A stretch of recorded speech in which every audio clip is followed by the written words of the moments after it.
देखिए स्टैंड में तो बहुत परेशानियां बढ़ गई हैं। बढ़ने का वजह भी साफ साफ है कि कुछ निर्माण का कार्य चल रहा है, चाहे मेट्रो हो या स्मार्ट सिटी प्रोजेक्ट की तरह। खास करके पटना जंक्शन में अंडरपास का जो काम हो रहा है, इसके वजह से स्टेशन गोलंबर काफ़ी छोटा हो गया है और एक ही लेन में अप एंड डाउन ट्रैक जो है वो चल रहा है, जिसके वजह से परेशानी और भी बढ़ गई है। जो है प्रशासन की उदासीनता के कारण जो है ई रिक्शा धड़ल्ले से पटना जंक्शन की ओर आती है और चारों तरफ जो है प्रीपेड ऑटो के नाम पर भी अतिक्रमण होता है और ई रिक्शा, ये दोनों मिलकर पूरा स्टेशन को तंग तबाह किया रहता है। कि जो स्टैंड है वहाँ सुगम तरीके से पैसेंजर कैसे जाएगा, रोड पर अतिक्रमण कैसे ख़त्म होगा, इन तमाम बातों को प्रशासन के सहयोग से ही जो है निपटारा हो सकता है। चालक कितना भी जो है प्रयास कर ले, चालक की बात चालक नहीं मानेंगे और उसमें जो है संघर्ष की बात आएगी, मारपीट की बात आएगी। ये 2-4 दिन पहले जो है मारपीट की घटना भी हो चुकी है।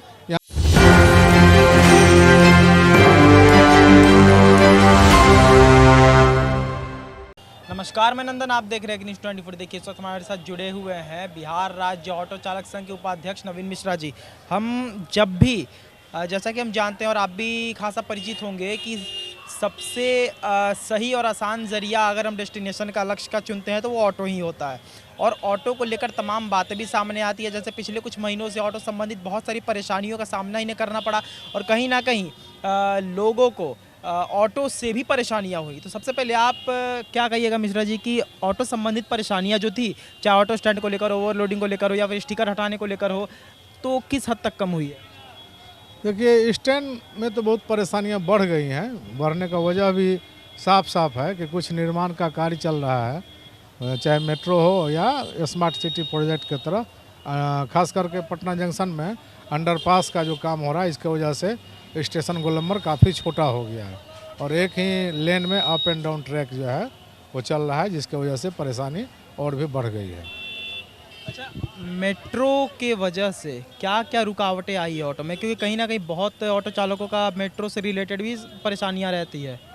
मेट्रो से परेशानी यही है कि जो मुख्य स्टैंड है पटना शहर के पूर्वी क्षेत्र जाने के लिए, वो 3-4 जगहों से गाड़ी खुलती है। वहाँ की जो मल्टी पार्क कहलाता है, बुद्ध स्मृति पार्क, वहाँ से राजा पुल है, बेली रोड है, बोरिंग रोड है, पाटलिपुत्र जंक्शन है, तो यहाँ के लिए ऑटो निकलती है। लेकिन वो जो निर्माण का कार्य होता है तो कभी आगे से गेट बंद कर दिया जाता है, कभी बगल से गेट बंद कर जाता है और वैसा पैदल सकरा रास्ता है जो कि लोगों को मालूम नहीं है, लोग भटकते हैं और जो भी सकरा रास्ता है उस पर भी दुकानदारों का अतिक्रमण हो जाता है। कोई इंडिकेशन नहीं है, कोई जो है सांकेतिक चिन्ह नहीं है कि स्टैंड कहाँ पर है। लोग जो है मैंने काफ़ी परेशान होते हैं और ऑटो चालक भी परेशान होता है कि उसके स्टैंड पर सवारियाँ नहीं पहुँच पाती है। अच्छा, बात करें ई रिक्शा वालों की, तो कहीं ना कहीं ई रिक्शा ऐसा मुद्दा है कि उनके पास ना परमिट होता है, ना लाइसेंस होता है, अंडर एज के बच्चे भी चलाते हैं, तो उनकी वजह से ट्रैफिक बहुत ज़्यादा लग रहा है। तो आपको क्या ऑटो चालकों को कुछ परेशानियाँ होती है रिक्शा वालों से? होती हैं परेशानियां। तो मान लीजिए कि यहाँ पर जितना ऑटो है उससे कहीं ज़्यादा संख्या में ई रिक्शा का जो है परिचालन हो रहा है, लेकिन इसका कोई नीति और नियम जो है वो सही तरीके से लागू अभी तक नहीं हो पाया है। ट्रैफिक जो है के द्वारा वो कहा गया था कि पटना जीपीओ से ई रिक्शा का जो है प्रवेश नहीं होगा, वहाँ ही उसको जो है हम लोगों ने एक स्टैंड भी जो है उसको दिया वहाँ पर जीपीओ में। लेकिन उसके बावजूद भी जो है प्रशासन की उदासीनता के कारण जो है ई रिक्शा धड़ल्ले से पटना जंक्शन की ओर आती है और चारों तरफ जो है प्रीपेड ऑटो के नाम पर भी अतिक्रमण होता है और ई रिक्शा, ये दोनों मिलकर पूरा स्टेशन को तंग तबाह किया रहता है। चलिए एक बात करेंगे, जहाँ टाटा पार्क के पास आप पाए जाते हैं वहाँ पर आप ऑटो भी लगाते हैं, तो क्या कहिएगा, वहाँ पर ऑटो स्टैंड है लेकिन वहाँ पर ई रिक्शा हद से ज़्यादा दिखते हैं, तो उन्हें कोई रोकता? प्रशासन यहाँ पे ज़्यादा रहती है फिर भी वो कभी बोलती नहीं है कुछ? प्रशासन को जो है इम्प्लीमेंट करना चाहिए था। जो आदेश लागू है उस आदेश का अनुपालन नहीं प्रशासन के द्वारा होता है, ये काफ़ी दुखद बात है। और जहाँ तक टाटा पार्क का सवाल है तो उसमें हाजीपुर पोस्टल पार्क और कंकड़बाग की कुछ गाड़ियाँ वहाँ से ऑपरेट होती है, लेकिन उसका सही सदुपयोग नहीं हो पाता है।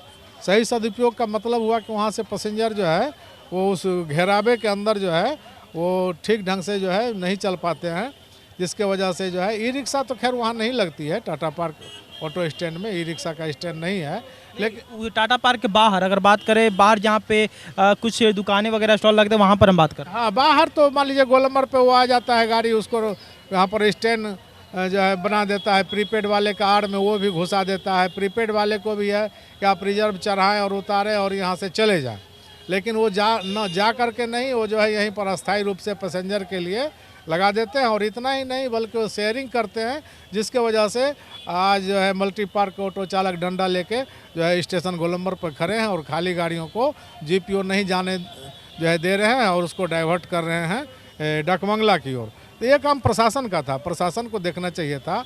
और प्रशासन का वहाँ पर जो है रुख है कि आप लोग भी थोड़ा मदद कीजिए। तो मदद का मतलब थोड़ा होता है कि नहीं कि अस्थाई हम 4-5 ड्यूटी जो है ड्राइवर का वहाँ ड्यूटी लगा दें तो आखिर अपना ऑटो में कैसे सवारी बैठाएगा, वो अपना कैसे कमाएगा। इसलिए इसको प्रशासन पे ध्यान देना चाहिए था।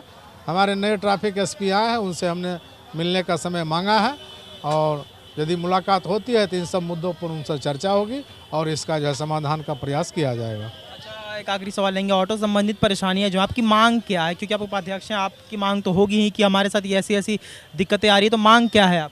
मांग यही है कि मान लीजिए कि जो स्टैंड है वहाँ सुगम तरीके से पैसेंजर कैसे जाएगा, रोड पर अतिक्रमण कैसे ख़त्म होगा, इन तमाम बातों को प्रशासन के सहयोग से ही जो है निपटारा हो सकता है। चालक कितना भी जो है प्रयास कर ले, चालक की बात चालक नहीं मानेंगे और उसमें जो है संघर्ष की बात आएगी, मारपीट की बात आएगी।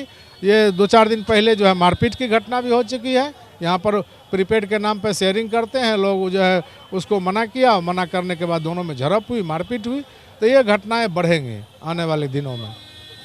तो आपने देखा इस वक्त हमारे साथ जुड़े हुए थे बिहार राज्य ऑटो चालक संघ के उपाध्यक्ष नवीन मिश्रा जी। हमने खासा इनसे बातचीत की, हमेशा करते हैं ऑटो संबंधित परेशानियां जो भी होती है उससे संदर्भ में इनसे हम बातचीत करते हैं और समझ में आता है कि आखिर ऐसी क्या परेशानियां हैं जो ऑटो चालकों को हमेशा झेलनी पड़ती है, आखिर उनके साथ ही ऐसा क्यों होता है। तो आप विजुअल में देख सकते हैं हमने क्या कुछ बातचीत की और क्या निष्कर्ष निकला अभी तक और क्या निकलना बाकी है। तो ये थी आज की रिपोर्ट। बाकी ऐसे और तमाम खबरों के लिए हमारे साथ बने रहे और देखते रहें 24 मैन पिंटू के साथ। धन्यवाद।